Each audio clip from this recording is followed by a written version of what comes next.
आप देख रहे हैं अनहोनी। अनहोनी में आज की कहानी शेयर की है हमारे गोपाल जी ने। तो चलिए चलते हैं आज की इस कहानी की ओर। मैंने अपने जीवन का 20 साल ट्रक ड्राइवर के काम में गुजारा है और उन 20 साल में मेरे साथ छोटे-मोटे घटना होते रहते थे। मगर उन घटनाओं में से ये घटना बहुत अलग थी।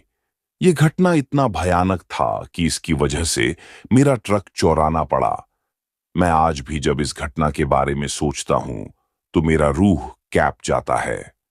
दरअसल हुआ कुछ ऐसा था कि 3 से 4 दिनों तक लगातार ट्रक चलाने के बाद मैंने ट्रक को स्टैंड में लगाया और मालिक को चाबी देने के लिए उनका घर गया। तो ट्रक की चाबी देने के बाद मलिक ने मुंह से कहा, गोपाल, सुबह तुम्हें ट्रक लेकर जयपुर जाना होगा। वो क्या है ना कि मेरा एक दोस्त जयपुर में ही शिफ्ट हो रहा है, तो तुम्हें उसका घर का सारा सामान लेकर जयपुर जाना होगा। इस पर मैंने मालिक से कहा, ठीक है, पर कल सुबह नहीं, शाम को ट्रक लेकर निकलूंगा क्योंकि कल सुबह मुझे थोड़ा काम है।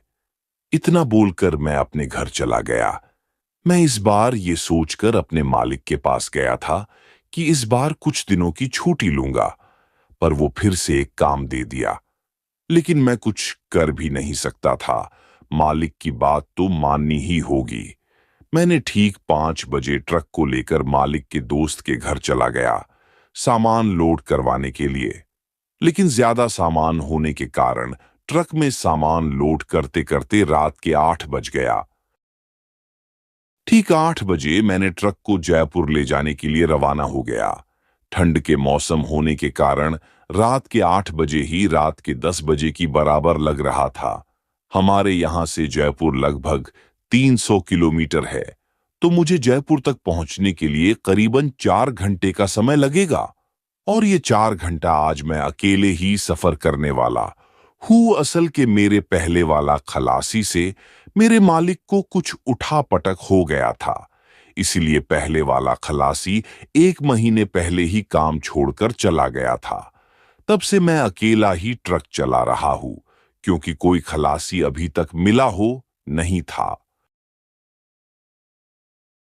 जिस वजह से मैं ट्रक को अकेले ही ले जाया करता हूं। लेकिन ट्रक चलाते चलाते 2 घंटे कब बीत गया कुछ पता ही नहीं चला। लेकिन अब रात का असर मुझे रास्ते पर साफ साफ दिखाई दे रहा था, क्योंकि रात में बहुत ठंड होने की वजह से रोड पर गाड़ी की भीड़ बहुत कम हो गई थी, जिस वजह से कोहरे ने रास्ते को चारों तरफ से घेर लिया था। वो भी इतना घना कोहरा कि मुझे ज्यादा दूर तक साफ साफ दिखाई भी नहीं दे रहा था।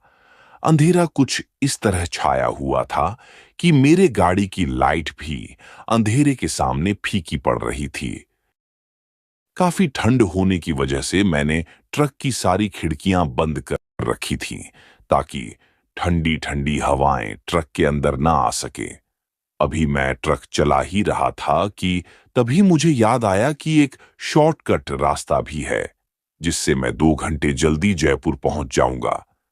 ये सोचते हुए मैंने ट्रक को उस रास्ते पर ले लिया। ट्रक को उस रास्ते पर लेने के बाद मैंने देखा कि यह रोड तो पूरी तरह से जंगल से घिरा हुआ है और उस रास्ते पर पहले वाले रास्ते से भी ज्यादा अंधेरा है और वो रास्ता काफी टूटा फूटा भी है। यही सोचते सोचते मैं आगे बढ़ ही रहा था कि तभी मेरा ट्रक का एक टायर जाकर गड्ढे के कूदा। तभी मुझे एक आवाज सुनाई दी। अरे भाई साहब, ट्रक को थोड़ा धीरे धीरे चलाओ, वरना ट्रक में रखा सारा सामान टूट फूट जाएगा और सब बर्बाद हो जाएगा। यह आवाज सुनकर मैं एकदम से डर गया और मैं ये सोचने लगा कि ये आवाज आई तो आई कहां से।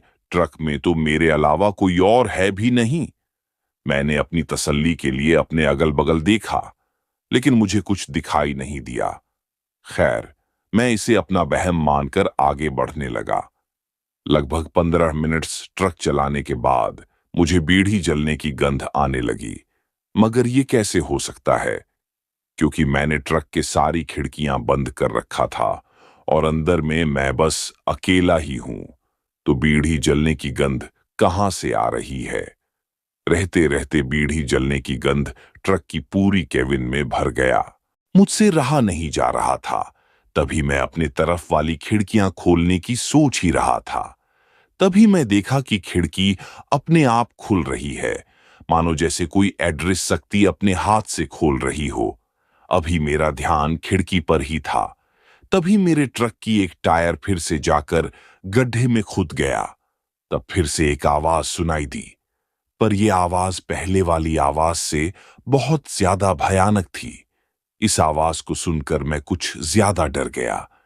ये आवाज ये था कि अरे तुम्हें समझ नहीं आ रही है क्या कह रहा हूं कि ट्रक को धीरे चलाओ, वरना सारा सामान टूट जाएगा। अगर एक भी सामान टूटा तो मैं तुमसे लूंगा। मेरा नजर ट्रक के पीछे गया। तब उस समय जो मैंने देखा वो देखकर मानो मैं तो मर ही गया, क्योंकि देख ही कुछ ऐसा लिया था। मैंने देखा कि मेरे पीछे कोई डरावना इंसान बैठा हुआ है और उसकी आंखों का दोनों काली गोलियां बाहर की तरफ आ रही थीं और उसके नाखून भी किसी हथियार से कम नहीं और उसकी पूरा शकल जला हुआ था, मानो जैसे कोई उसे जिंदा जला दिया हो, और वो मुझे बहुत घूर रहा था।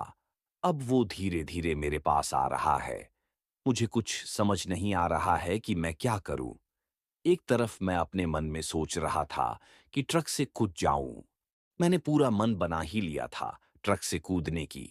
तभी मैंने देखा कि कोई इंसान रोड की तरफ से आ रहा है। फिर मैं बिल्कुल भी देरी नहीं करते हुए मैं झट से ट्रक को साइड में ले जाकर ट्रक से कूद गया, और बिल्कुल मैं सहम सा गया था। मेरे सांस बहुत तेज चल रही थी। फिर उस आदमी ने मुझे ऐसे हालात में देखकर बोला, क्या हुआ भाई साहब? आप इतने डरे हुए क्यों हो? आप कुछ डरावना चीज देख लिए हो क्या? फिर मैंने उस आदमी को सारी बात बताया। तभी वो बोला कि जो आप ट्रक में सामान लेकर जा रहे हैं वो सामान उसी भूत का है, क्योंकि जिस घर से सामान आप ला रहे हैं उसी घर में उस आदमी की मौत हुआ था। ये सब बात सुनकर मैं बहुत डर सा गया और मैंने उसी दिन से ट्रक चलाना छोड़ दिया। आज की कहानी यहाँ तक ही थी। आशा करता हूँ कि आप सबको ये कहानी अच्छी लगी होगी। फिर मिलते हैं अगली कहानी में। जब तक के लिए बाय। रुकिए रुकिए, जाते जाते हमारे चैनल को सब्सक्राइब तो करते जाइए।